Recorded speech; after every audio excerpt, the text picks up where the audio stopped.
The Model Y refresh, codenamed Juniper, is probably the most anticipated vehicle release this year. And the question that I've been getting a ton is, should I wait, or should you wait? So let's talk what you should expect with Juniper, including some new leaks, if you should wait, and how, even if you do opt to get the current Y, holding off just a little bit could actually save you some money. I feel like I'm beating a dead horse here, but if you don't already know what the Model Y refresh is going to entail, just look at the new Model 3. We are expecting the front and rear end to get redesigned along with the interior. It's pretty much all cosmetic. It may get slightly more efficient like how we saw with the new Model 3, but don't expect any massive battery or drivetrain changes. We had a leaked picture surface a few months back showing the potential of a rear light bar, and as of recently have gotten reports, mainly speculations, that we may see one on the front as well. We were originally expecting a new front end with the new sleeker headlights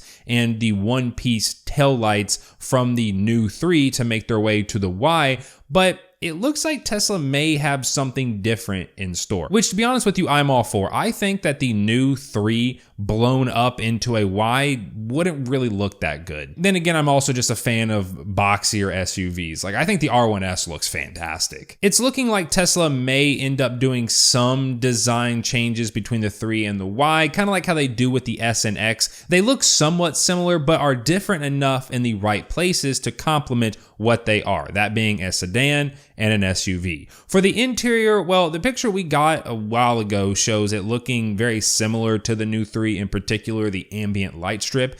To be honest with you, I don't see the interior getting a different refresh compared to the 3, maybe slightly different to better complement it being a crossover, but nothing major. A big center screen with smaller bezels, no stocks, a new center console, rear screen, better materials for an overall feel, and noise dampening, etc. I'm personally a big fan of the new 3's interior, and it makes the current Y in Legacy 3 feel very dated. The no stocks, to be honest with you, you kind of just get used to it. I don't find them to be that big of a deal, but you may if you live in somewhere like Europe where every other turn is a roundabout. And if you've heard reports of the buttons on the steering wheel for the new stockless cars being a problem, I actually made a video last week addressing how to fix like your buttons not working, and well, that includes the turn signal. So you can go check that out in case you're a little worried. I feel like that most rear screens in the new 3 get little to no use, but that's probably just because those aren't really family-oriented cars. So the Y having a rear screen, it'll probably get a whole lot more use. It'll be great for kids, assuming your kids don't already have iPads, but at least you'll be able to use it to move the passenger seat forward and backwards from the back. Suspension and comfort are always a big thing for crossovers, and assuming the Y follows the 3, it should be a more comfortable ride. The Y received an updated comfort suspension, I think it was a few years ago now, which did improve the overall ride quality versus what came before. What came before it was awful. The old Y had a terrible suspension. However, I still see a ton of people even buying the Ys with the comfort suspension, going with some form of aftermarket suspension for even more comfort. I'm personally hoping that Tesla incorporates the adaptive suspension that is currently only found on the new Performance 3, maybe a standard and comfort option instead of the standard and sport option that we have now. And while we're on the topic of the Performance 3, I wanted to mention the other thing exclusive to it, the bucket seats. I do not think the Performance Y will have these. My reasoning being that the Model X Plaid doesn't have the bucket seats that the Model S Plaid has. Plus, I mean, it doesn't really make sense for an SUV crossover. Not to say that there's not people taking their Ys to the track and throwing it around, but it's probably a whole lot less than the 3. I plan on purchasing the new Performance Y, and as someone that has those bucket seats, I pray it doesn't have them, as they just aren't as comfortable as the normal seats. So should you wait? And well, if you're not really in the loop, we're kind of expecting Tesla to announce the new Model Y pretty much any day now. But just like the 3, rumors are it's going to be released first in Europe and Asia markets, followed by North America next year, which does line up with what Elon was talking about on Twitter, that a new Y wasn't coming this year, assuming he's referring to North America. However, part of me thinks Tesla learned from their mistakes of launching something in one market and not the other, when that other market is North America, which is a huge market. Model 3 sales essentially died last year in North America when they released the new one in Europe and Asia. Plus, current Y sales have already slowed due to people waiting, so part of me thinks they'll release it everywhere at once because people are already waiting. What's going to happen when it comes out in another part of the world? People get to see all the upgrades, everything.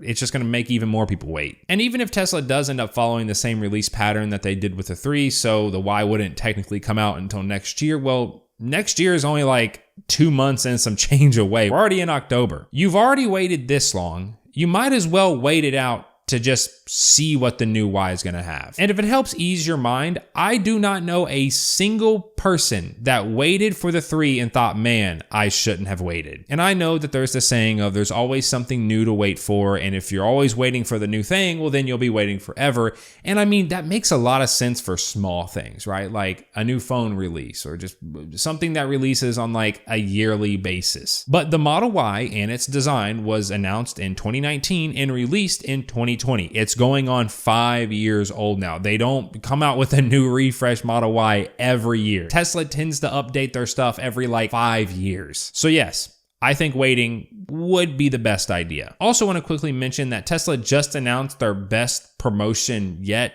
Kinda. Essentially, if you add FSD or full self-driving, which is $8,000 to a 3 or Y order, then you can get 0% financing for 72 months. If you were already planning to buy FSD, then this is a crazy deal. Like, yeah, this is fantastic. However, if you weren't, at the current prime rates, you were already going to be paying like $5,000 to $7,000 in interest on a 72-month loan. So you're not really saving any money. You're actually probably spending like an extra $1,000. You would be getting FSD for that $1,000 or for free pretty much. I think this is either the 3rd or 4th big rate promotion that they've done.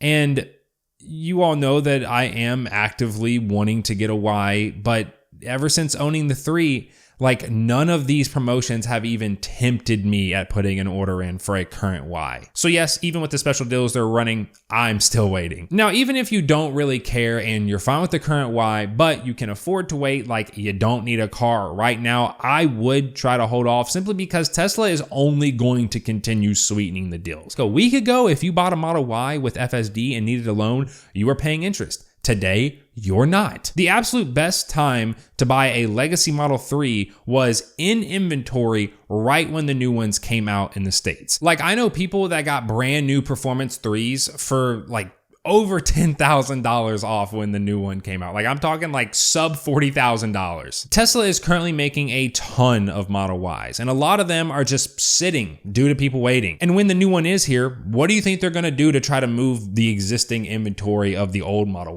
Ys? They're gonna sweeten the deal even more. Also, not to mention, we got the end of year push coming up, which is another time that Tesla is trying to move as many cars as possible. So you're going to have both those things working for you. Tesla is going to keep offering APR deals and lowering prices. If you don't need a Y now, but don't care about the new one because of whatever reason, or you just want to save some money, end of year is more than likely when we will see the best deals and will be the best time to buy. Like I've said before, and in tons of other videos, whenever I make these like, should you wait, should you not, there is a big asterisk that says, but if you need a car right now, then buy the current car. The current Y, just like the Legacy 3, was still a fantastic vehicle. And if you need the car now, you're gonna love it. These videos are mainly for the people that are like, well, I can wait a little bit, or I have a second car, but it's like, will the new one really be that good?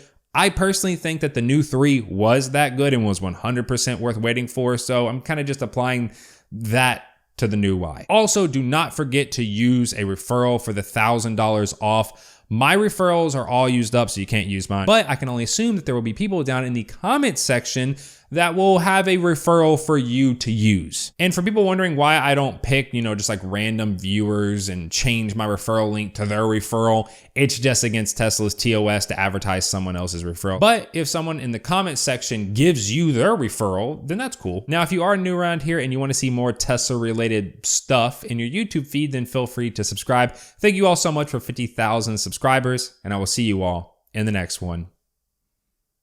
Peace.